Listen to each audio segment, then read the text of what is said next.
అన్యాయం జరిగితే చూస్తూ ఊరుకోకండి అని చెప్పటం కాదు, అలా జరిగినప్పుడు తాట తీసేయడం కూడా చేతనయ్యి ఉండాలి. బహుశా ఇలాంటి ధైర్యవంతులైన దేశభక్తులు కనుకే కనుమరుగైపోయారు.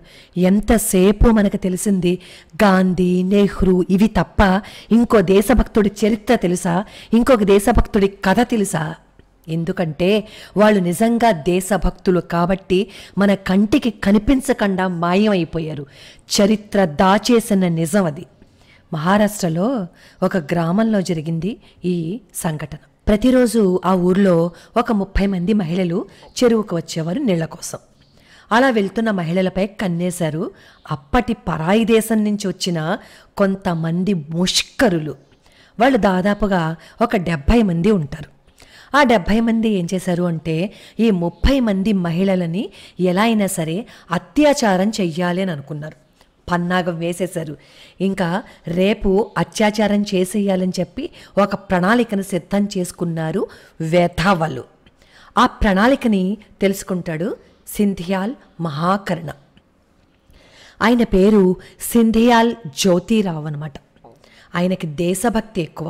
ఎక్కడైనా సరే అన్యాయం జరిగింది అంటే చావ చిత్త కొట్టి చెవులు మూసేసి వచ్చే రకం అనమాట. అంతటి దేశభక్తుడు. ఎవ్వరికీ భయపడేవాడు కాదు. అక్కడ అన్యాయం జరిగింది అంటే ఖచ్చితంగా అక్కడ సింధియాలు ఉండి తీరవలసిందే. ఈ విషయం తెలుస్తుంది సింధియాలకి. ఇంక ఊరుకుంటాడా? ఆ స్త్రీమూర్తుల మానాన్ని కాపాడకుండా ఊరుకుంటాడా? ఈ స్త్రీమూర్తులు ఎప్పటిలాగే చెరువుకొచ్చారు నీళ్లు తీసుకోవడానికి. ఈ ముష్కరులు కూడా వీళ్ళ వెనకాలే వచ్చారు. వీళ్లతో పాటు వీళ్ళకి తెలియకుండా సింధియాలు కూడా దాక్కున్నాడు. ఈ 70 మంది ఈ 30 మంది మహిళల మీద దాడి చేస్తున్నప్పుడు వచ్చాడు సింధియాల్. తన వరలో 2 చురకత్తులను పెట్టుకుని తను ఒక్కడే ఉన్నాడు. అక్కడ 70 మంది ఉన్నారు.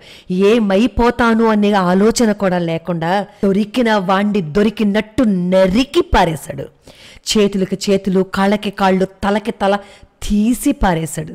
అప్పట్లో ఈ సంఘటన చాలా సంచలనాన్ని సృష్టించింది. కానీ ఈయన గురించి మనకి తెలుసా? తెలియదు.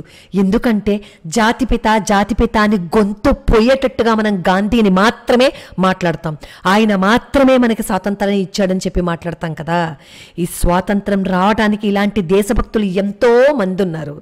ఇలా ఈ సింధియాల్ చేసిన గొప్ప కార్యాలు 1 కాదు 2 కాదు 100ల కొద్దీ ఉన్నాయి. ఆయన పేరు సింధియాల్ జ్యోతిరావు అయితే ఆ ఊళ్ళో వాళ్ళందరూ సింధియాల్ మహాకర్ణ అని చెప్పి పిలిచేవారు. ఎందుకంటే ఆ మహాకర్ణ అనే రాజు కూడా శివాజీ మహారాజ్ తర్వాత ఉన్న ఒక రాజు అనమాట. ఆయన కూడా మహిళల మాన ప్రాణాలని కాపాడడంలో ఎప్పుడూ వెనకడుగు వేసేవాడు కాదు. అలాంటి ఆయన పేరే ఆ ప్రజలు వాళ్ళంతట వాళ్ళగా ఈ సింధియాలకి పెట్టుకున్నారు. అప్పుడు ఈ సింధియాల మహిళలతో చెప్పిందేంటో తెలుసా?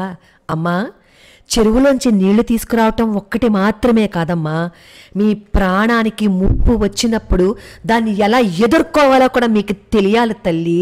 మీ మాన ప్రాణాలను తీసేయడానికి వచ్చిన వాడిని వదిలేసి ఊరుకోకూడదు తల్లి అని చెప్పి హితబోధ చేశాడు.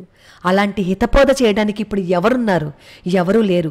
ఆడవాళ్ళ మీదకి దాడికి దిగి వస్తే ఏమీ తెలియని అమాయకురాల్లా పడి వాళ్ళ హింసకి గురైపోతున్నారంతే. మొన్నటికి మొన్న తార్నాక్ బస్ స్టాండ్లో ఇలాంటి ఉదంతమే కదా జరిగింది.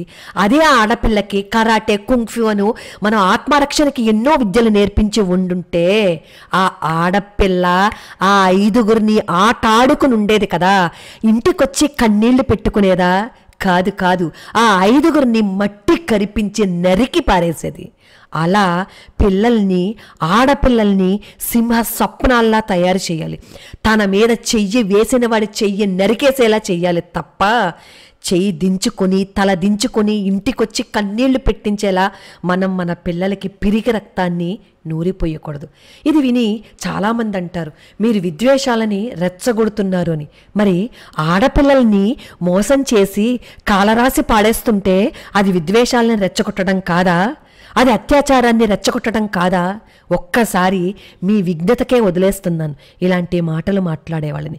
పిల్లలందరికీ వాళ్ళని వాళ్ళు ఎలా రక్షించుకోవాలనేది నేర్పించండి.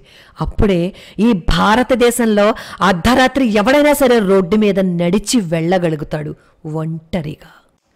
అన్నట్టు మర్చిపోయాను, ఈ సింధియాల గురించి మీరు గూగుల్లో కాగడా పెట్టి వెతికినా కనిపించదు.